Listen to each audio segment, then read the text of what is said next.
कि बाबा साहब पे हमला मेरे समाज पे हमला है, मेरी विचारधारा पे हमला है। और एक तरफ तो आप हिंदू एक हो जाओ और हिंदू भाई भाई की बात करते हो, और दूसरा आप बाबा साहब को हिंदू नहीं मानते, जबकि बाबा साहब डॉक्टर भीमराव अम्बेडकर ने, आपके चैनल के माध्यम से कह रहा हूँ, बाबा साहब डॉक्टर भीमराव अम्बेडकर साहब ने ना तो क्रिश्चियन धर्म को अडॉप्ट किया था, ना मुस्लिम धर्म को अडॉप्ट किया था।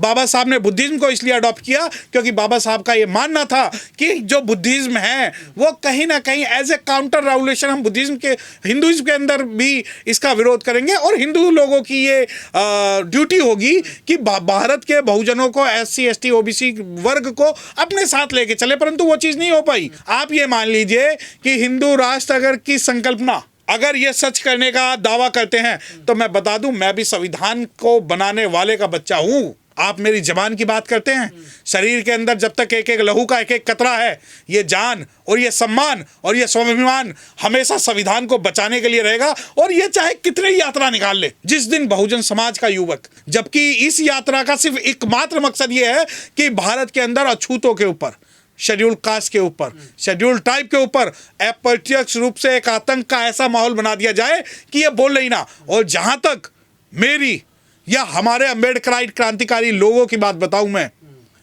ऐसी यात्राएं 1000 निकाल लें, बहुजन समाज संविधान को बचाने के लिए आज भी सड़कों पर, गलियों में, संघर्षों में साथ खड़ा रहेगा। आप मुझे बता दो कि पूरे भारत के अंदर कितने SC ST OBC और माइनॉरिटीज के समाज, व्यक्तिगत नहीं कह रहा मैं, कितने समाज इस यात्रा का विरोध कर रहे हैं? नहीं, आप इस यात्रा को क्या मानते हैं? संवैधानिक है, गैर संवैधानिक है, संविधान पे हमला है? देखिए, मैं हाँ, पहला आपका एक टेक्निकल क्वेश्चन का मैं जवाब दे दूं कि क्या संवैधानिक है, गैर संवैधानिक है, या संविधान पे हमला है। देखिए, अगर ये यात्रा धार्मिक, विशुद्ध धार्मिक होती कि भाई हम सनातन का जो प्रचार करेंगे, हम जो है इस यात्रा को निकालेंगे, तो ये बिल्कुल संवैधानिक है, बिल्कुल संवैधानिक है। और संविधान पे हमला इसलिए क्योंकि इस यात्रा के बहाने से संविधान पे भी हमला किया जा रहा है, तो ये गैर संवैधानिक भी है। कोई भी चीज़, आपको सीधी देसी भाषा में बता दूं, कोई भी चीज़ जो गैर संवैधानिक होती है, गैर कानूनी होती है, और गैर कानूनी अगर कोई भी चीज़ है तो उसको रोकने की जो जिम्मेदारी है वो सरकार की है, पुलिस की है, शासन की है, सत्ता की है। परंतु आप ये देखिए, शासन सत्ता के सभी जो सर्वोच्च शिखर पर बैठे हुए एक विशेष विचारधारा के व्यक्ति आज नतमस्तक हो गए। अब आप मुझे कहें कि नहीं नहीं नहीं नहीं, बहुजन समाज के कुछ लोगों का इसका विरोध करना चाहिए, उनको विरोध इस यात्रा का भी करना है, उनको विरोध ताजिया का भी करना है, उनको विरोध संविधान के समर्थन में भी करना है, उनको अपने लोगों को भी बचाना है, उनको संविधान की रक्षा भी करना है। मुझे सिंपल आप एक बात बता दीजिए, इस यात्रा में जो अनुसूचित जाति के लोग जो शामिल हैं, या अनुसूचित जनजाति के जो लोग शामिल हैं, या OBC वर्ग के जो लोग शामिल हैं, आप क्या ये सवाल उनसे करेंगे? और आप अगर ये सोचते हैं कि मैं उस SC, उस ST, उस OBC और उस माइनॉरिटीज का समर्थन करूंगा जिनकी प्रत्यक्ष और अप्रत्यक्ष रूप से इस यात्रा के अंदर सहमति है, तो क्या हम सभी लोगों की विचारधारा के हिसाब से लड़ सकते हैं, चल सकते हैं? क्या आज आप ये देखिए, ये सारी चीजें क्यों हो रही हैं? ये सारी चीजें इस वजह से हो रही हैं कि बहुजन समाज का यूथ, जिसे आज संविधान की रक्षा करनी है, जिसे अपने समाज की रक्षा करनी है, जिसे अपने भविष्य की रक्षा करनी है, जिसे पार्लियामेंट को बचाना है, वो आज सिर्फ और सिर्फ इन चीज़ों का विरोध में लगा हुआ है। और देखिए, ब्रॉडर पर्सपेक्टिव में आप मुझे बताएं कि नहीं नहीं, इस यात्रा से नुकसान है, बहुत बड़ा नुकसान है। मुझे एक बार, आज भी देखिए, मुंह पे पेशाब आज भी किया जा रहा है, पानी पीने पे मटकियाँ आज भी तोड़ी जा रही हैं, आज भी बाबा साहब को गाली दी जा रही है, आज भी SC ST की जो महिला है उन्हें जो है सरेआम रेप करके मारा जा रहा है। ठीक है, अब कानून तो है ना, आज देखिए, ना अब कार्रवाई हो ना हो, कानून तो है ना, देखिए, मैं संविधान तो है ना, देखिए, बिल्कुल बिल्कुल, क्या हिंदू राष्ट्र में सब कुछ होगा? ना मेरी बात सुनिए, आप अप्रत्यक्ष रूप से सारी चीजें कर रहे हैं, अप्रत्यक्ष रूप से सारी चीजें कर रहे हैं। अप्रत्यक्ष रूप से क्यों? कि एक कुकुरमुत्ता जो है बाबा साहब को, संविधान को गाली देता है ग्वालियर के अंदर, उसे राज्य सुरक्षा देती है, ठीक है, तो क्या आप इसको कानून का पार्ट मानेंगे? दूसरी चीज, आप ये कहते हैं कि भाई संविधान भी है, कानून भी है।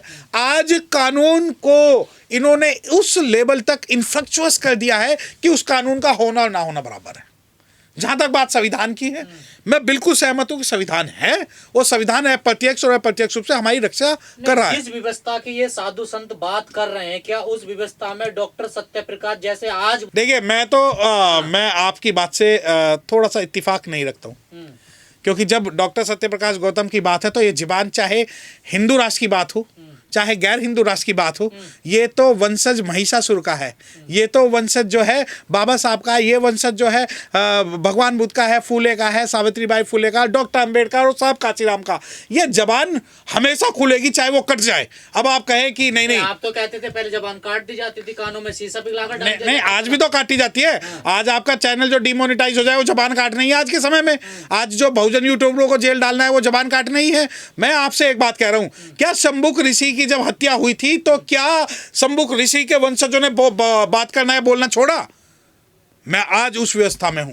क्या जब एकलव्य का अंगूठा काटा गया तो क्या इस इतिहास में उसका विद्रोह हुआ या नहीं हुआ? तो उस बिल्कुल। व्यवस्था में इस व्यवस्था में आपको कोई अंतर नजर ना, मुझे देखिए, शासन प्रशासन का रवैया चेंज हो सकता है, समय की संकल्पना चेंज हो सकती है, परंतु अत्याचार जितना उस वक्त था, आज उससे जो है घृणित और विकसित अत्याचार हो रहा है। पहले प्रत्यक्ष अत्याचार था, पहले बोलते थे कि भाई इस सड़क से अगर अछूत और शूद्र निकलेगा तो अपवित्र हो जाएगी, उसके गले में हंडिया रख दो।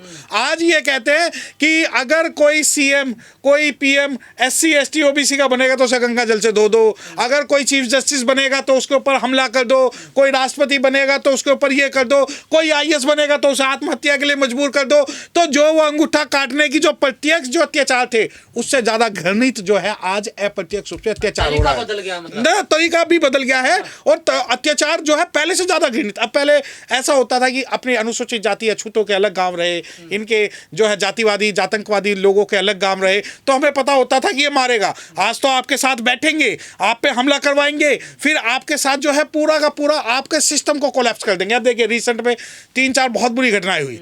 अब घटनाओं के अंदर CGI साहब की भी घटना थी, एक IPS की भी घटना थी, आप ये देखिए, और उसके अलावा न जाने कितनी घटनाएं दिल्ली के अंदर भी होती हैं, उत्तर प्रदेश के अंदर भी होती हैं। अब आप कहें कि बात तो हिंदू राष्ट्र की हो रही थी।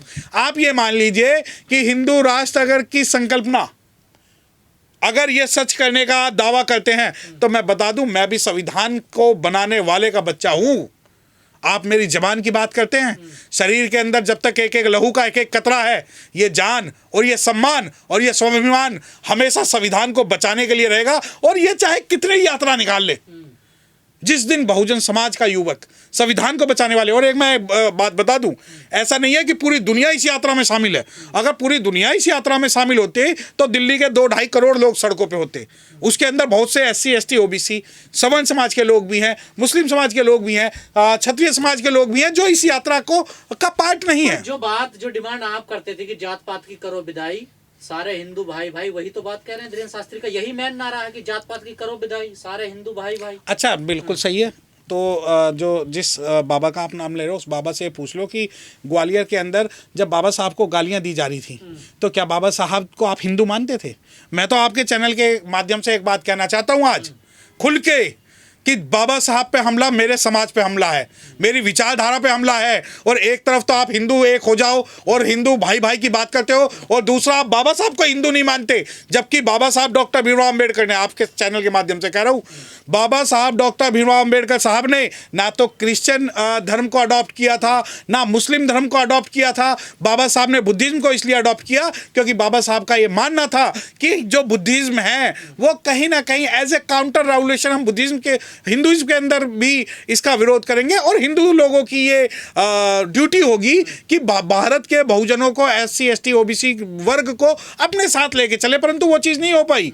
आज मैं आपको बता दूं कि ये सिर्फ नारे हैं, जिस नारों की आप बात कर रहे हो, जबकि इस यात्रा का सिर्फ एकमात्र मकसद ये है कि भारत के अंदर अछूतों के ऊपर, शेड्यूल कास्ट के ऊपर, शेड्यूल ट्राइब के ऊपर अप्रत्यक्ष रूप से एक आतंक का ऐसा माहौल बना दिया जाए कि ये बोल ही ना। और जहां तक मेरी या हमारे अम्बेडकराइट क्रांतिकारी लोगों की बात बताऊं मैं, ऐसी यात्राएं 1000 निकाल लें।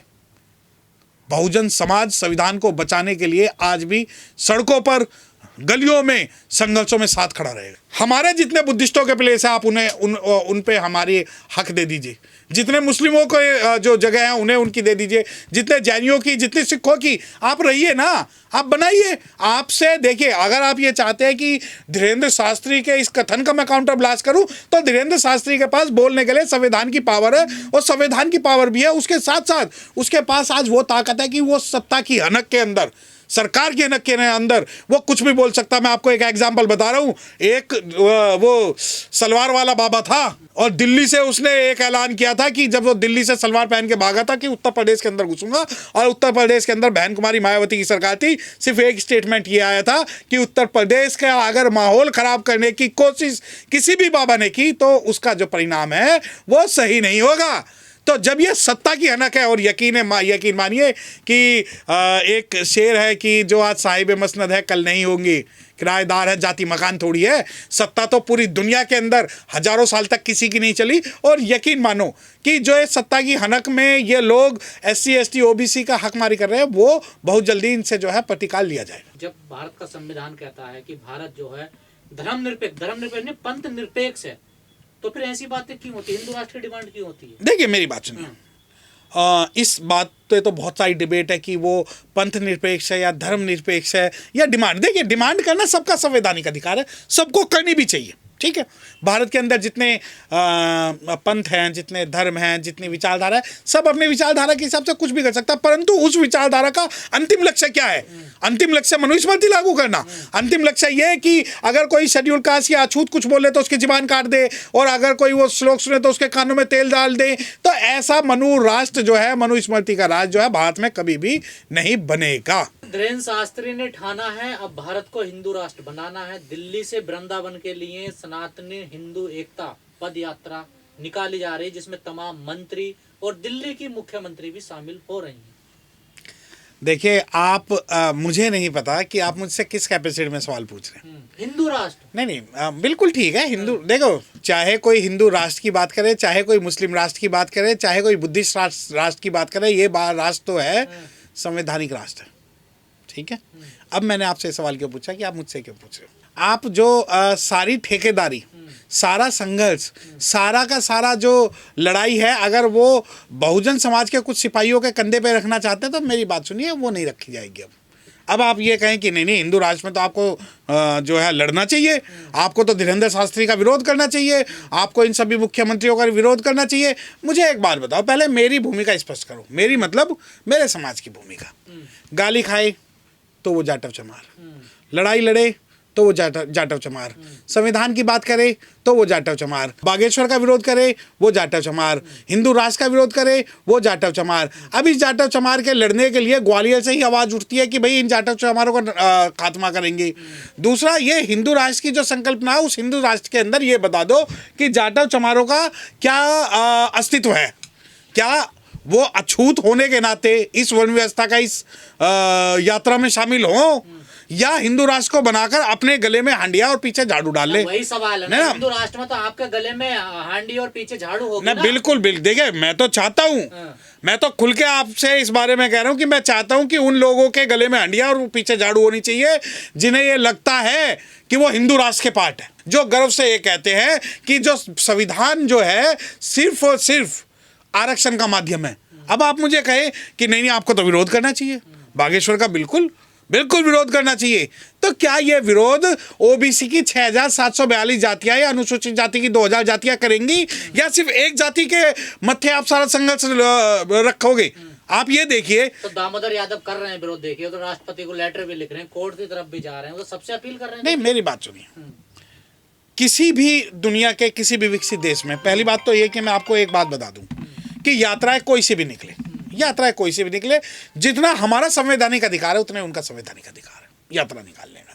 अब मैं आपको एक बात आपसे मैं कहना चाहता हूं खुल के, जब कोई बाबा साहब को गाली दे, ठीक है, तो जिस मामले में पुलिस को FIR दर्ज करके सरकार को अपराधियों के खिलाफ लड़ना चाहिए, उसकी बजाय अनुसूचित जाति के लोग जो लड़ रहे हैं, चाहे वो फेसबुक पे हो, चाहे वो धरती पर हो, चाहे वो यूट्यूब के माध्यम से हो या सोशल मीडिया के माध्यम से, सरकार का काम कौन कर रहा है? जो पढ़ा लिखा संवैधानिक व्यक्ति है। अब इस यात्रा को अगर स्टॉप करना चाहिए था तो वो शासन, सरकार और सत्ता को करना चाहिए था, परंतु इसको रोकने का काम कौन कर रहा है? आप जैसे बहुजन मीडिया के जो यूट्यूबर है, जो जागरूकता फैलाने का काम कर रहे हैं वो, और बहुजन समाज के गिने चुने कुछ लोग। अब ये आप मुझे बताओ कि नहीं कि जुल्म और अन्याय के खिलाफ आवाज खोलेगा कौन, और बहुजन भी चुप हो गया तो बोलेगा कौन? संघर्षों की एक सीमा होती है, और इस सीमा के अंदर मैं बता दूं, आज जिस 6742 ओबीसी की जातियां, आप एक व्यक्ति विशेष की बात कर रहे हैं कि वो व्यक्ति विशेष जो है दतिया में उसका विरोध कर रहा है, वो समाज की आवाज नहीं है।